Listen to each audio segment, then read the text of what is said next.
The only matchup of undefeated teams this weekend happens in the AFC East, and it happens in all places. Orchard Park, New York, the home of the Buffalo Bills, a team that hasn't made the playoffs in God knows how long. It seems like it's 2 decades. It's actually about 12 years. And in this one, the key is going to be which team can play a little defense, because both teams are dynamic offensively. Of course, this season, everybody seems to be dynamic offensively, except maybe the Kansas City Chiefs and Seattle Seahawks.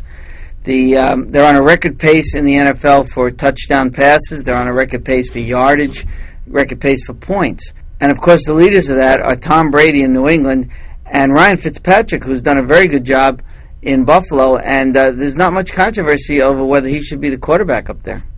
Monday night's game has a little bit extra juice to it, and it's a great rivalry anyway.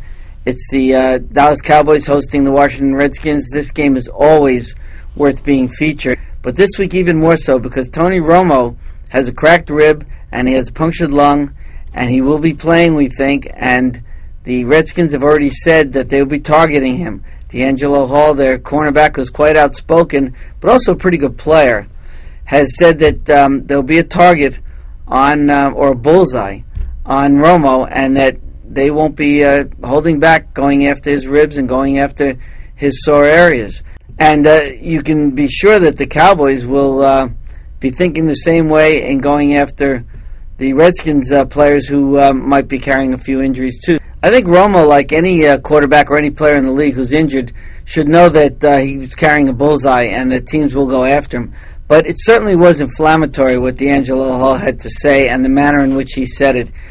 He's pretty much saying that this game is going to be more than just football, and if we can hurt Romo, well, that's better for us. I'm not sure the league will look too kindly on that. I'm not sure this is a finable offense, but let's see how he plays and whether he does things against Romo that might be considered dirty or unnecessary.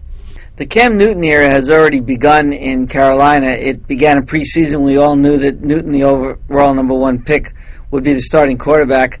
But what he's done over the first 2 weeks is amazing. It's the best rookie start for a quarterback any time. He's thrown for more than 400 yards in each game. And if he does it this week, he'll be the first quarterback to have ever done it, unless Tom Brady has done it earlier in the day on Sunday.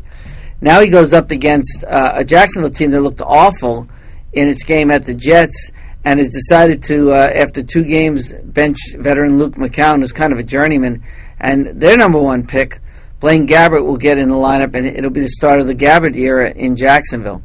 I look for this game to perhaps be a great opportunity for the Panthers not only to get their first win, but for Newton to continue what he's been doing. And what he's been doing is pretty amazing.